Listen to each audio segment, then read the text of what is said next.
Jake and Ben, 97.5, the KSL Sports Zone. Want to remind you to join Hans and Scotty live this Thursday at Bar W Beef, the new state-of-the-art retail butcher shop supporting Utah farmers and ethical farming practices. All at supermarket prices. That's Bar W Beef. Love that. Only in Nephi. Love that. They may regret having Hans down there, though.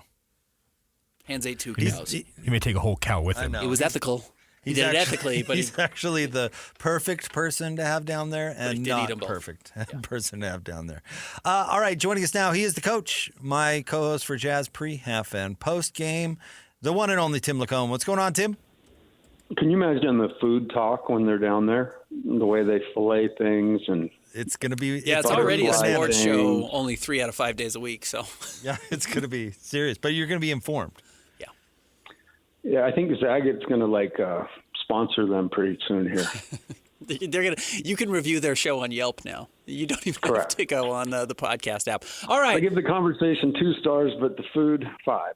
The Jazz wrapped up the preseason 4-2. You know, one of them was a win over the New Zealand Breakers. They had a really, I thought, fun win over Sacramento when every team kind of treated it like a regular season game. And then Friday's showing against Portland was a little concerning to me. They were down huge in the first half playing their starters. Was it a successful preseason for the Jazz? I think it was a successful preseason. I think more than anything, going into the season, I think one of the more important things that's been done is roles have been defined. And I think leaning into the young players is going to lend itself to, unfortunately, more nights like the other night. As you look at stats, Jazz are shooting the ball better in the preseason, but, I dare you to try to find somebody with a positive to negative assist to turnover ratio, and that's kind of been a huge issue. And so it's going to be, playing young players and going out there and taking your lumps. I mean, we're watching it firsthand with Isaac Wilson. When you're new at something, you're not as proficient perhaps as the people that have done it before you. And so, this is a very important developmental time, as much as people don't want to hear that for these young players. Now, Coach, you know this, but I think that Will Hardy is a good coach. I do. I thought what he did last year, the play hard and pass stuff, I guess it was it last year, Ben, that he wadded up the offense and threw it into the garbage can like a month into the season because it wasn't working and drew up something else, and it ended up really working, and they go on this hot stretch. I think he's a really good coach. Do you expect him to be different now that they're leaning young? Does that make any sense? Is he going to have to put up with some stuff for longer and maybe fight the instinct to fix it?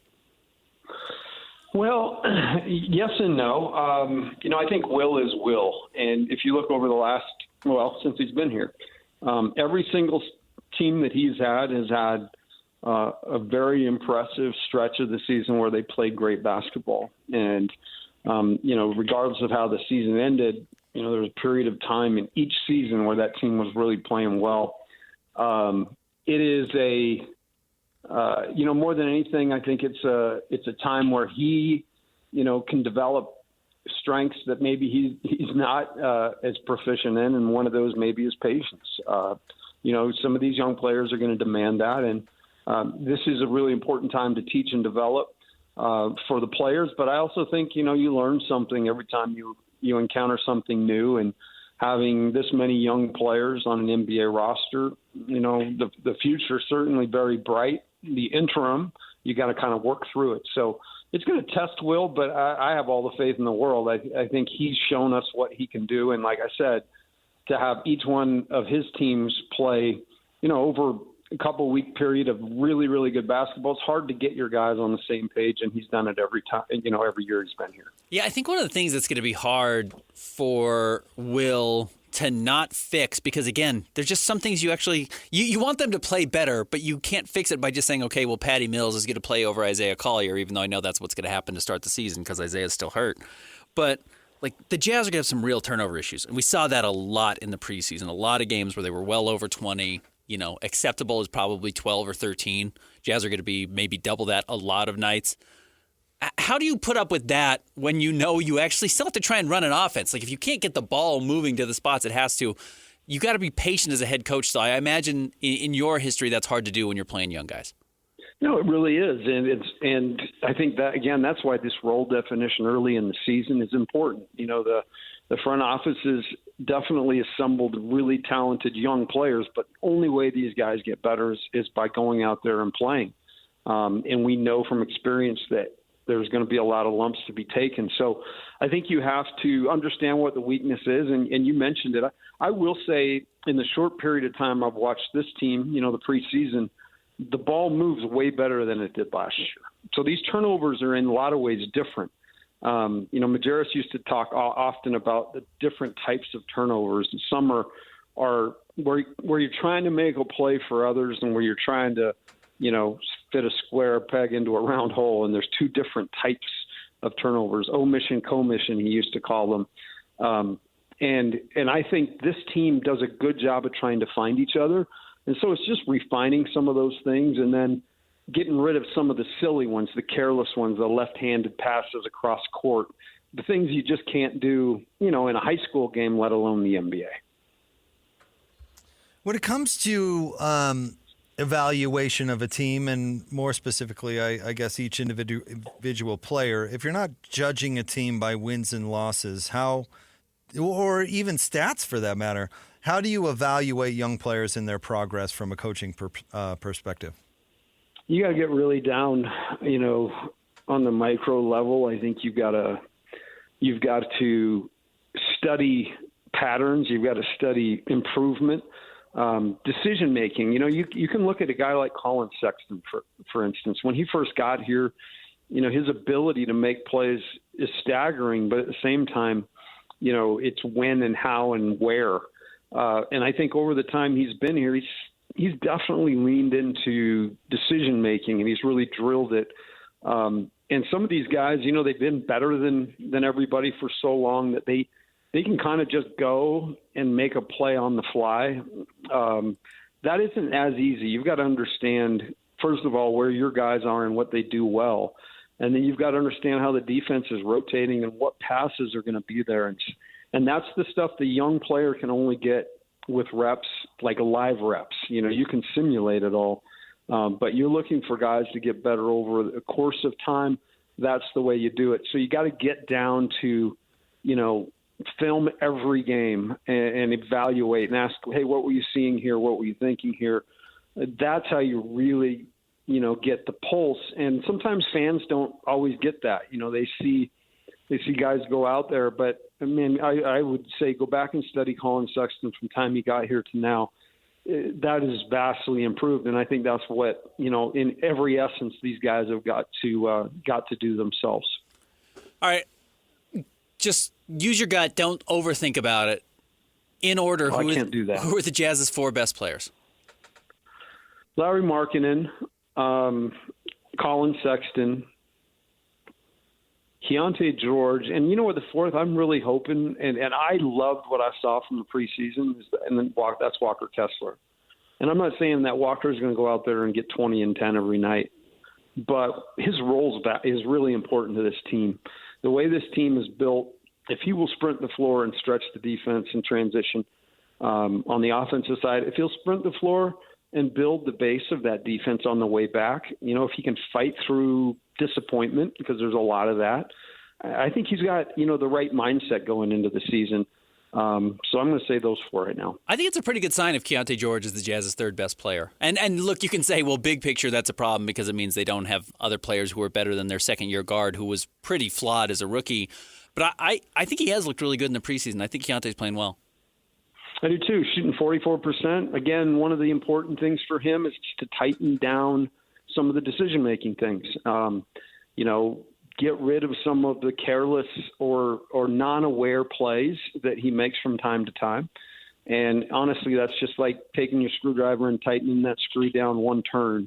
That's really how close he is. But I really am excited he's shooting the ball well, because he struggled last year to get consistency in that area, and he looks very comfortable, put a lot of time in this summer.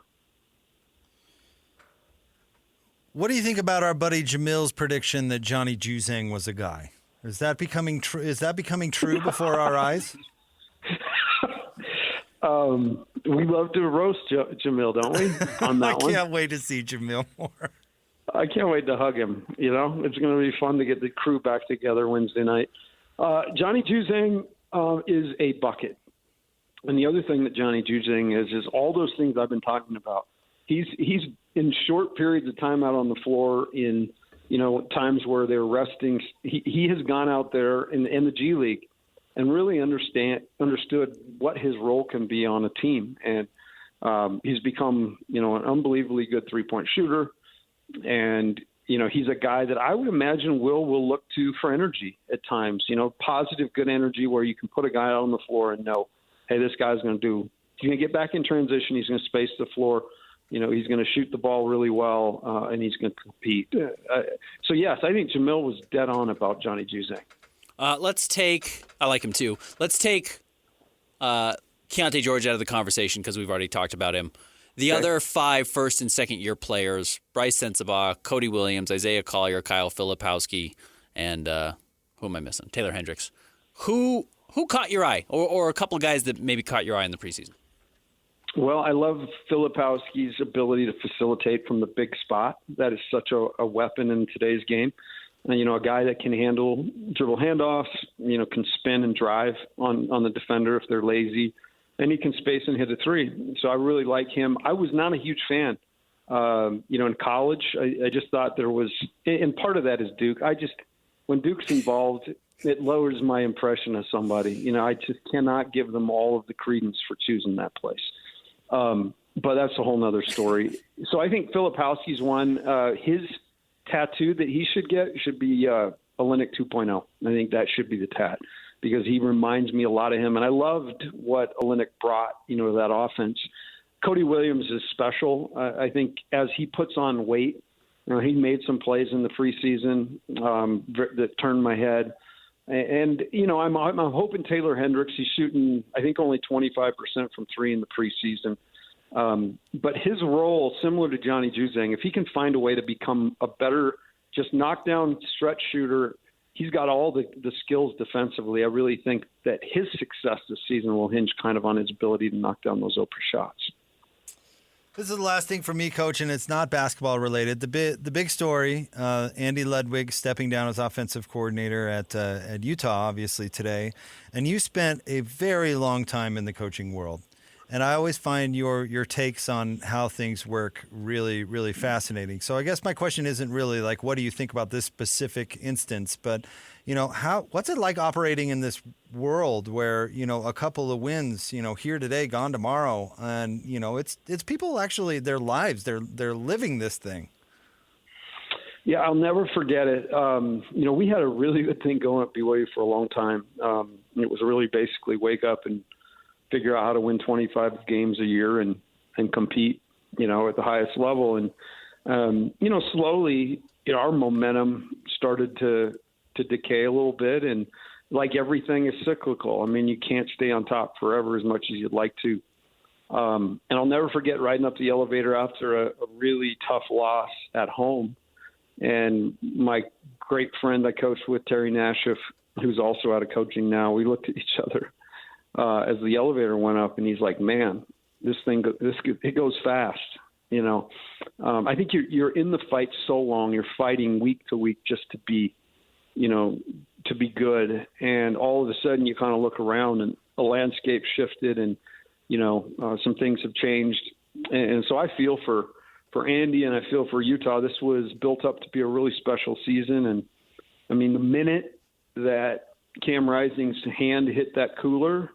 The very next series, the air was out of the stadium.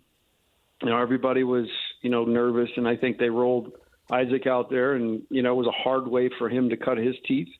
End of the day, started the season with great aspirations, and Andy's finishing the season way before it's over. If you want to get into coaching, I think that's the door you open. There's exhilarating, awesome times, and there's some times that are probably the lowest you'll ever have in your life. Coach, you were the best. Can't wait to see you Wednesday night, man. See you Wednesday. See you guys Wednesday. I'm excited. Take care. See you, buddy. Bye. All right, there you go. The coach, Tim LaComb, is going to join us on Mondays throughout the NBA season. We're excited about that. I'm excited for the season. I don't blame coaches for living and dying with each win. I mean, we watch so many things on the macro, Ben, and honestly, you take the humanity out of it because we're really just watching a TV show, And imagine, Andy Ludwig went from offensive coordinator at a school that people thought would have were picked to win the go to the playoff. Yeah, to win the conference. And you lose 3 in a row, and all of a sudden it's bam, it's over. That is not a long period of time. No, it's not. And as we get more distance from this over the next couple of years, I don't think we're going to look back and say Andy Ludwig was the problem. That also doesn't mean it was the wrong decision, but I don't think, the reason Utah is sitting at 4-3 and so far out of the college football playoff conversation is not because Andy Ludwig's their offensive coordinator. That's not why they have failed to meet expectations this year. There are other reasons. A lot of other reasons. But you got to try and fix something, and you can't make Cam Rising healthy. All right, we're not going to be able to turn around the Wit sound as quickly as we usually do. So apologies for that if you're expecting us to air that coming up in the next segment. But with that said, Bartle is up there, and he is reporting what's being said about the entire situation. So we'll go over that coming up right around the corner. Want to remind you about the Hercules Hero of the Week. Nominate the youth sports volunteer for the Hercules Hero of the Week. Submit your nomination at kslsports.com/contests and listen every Thursday afternoon to JJ and Alex for the winner. Help us celebrate the efforts of those volunteers making an impact with the Hercules Hero of the Week, sponsored by Hercules First Federal Credit Union and Beehive Meals. We'll have more coming up next. Jake and Ben, 97.5, the KSL Sports Zone.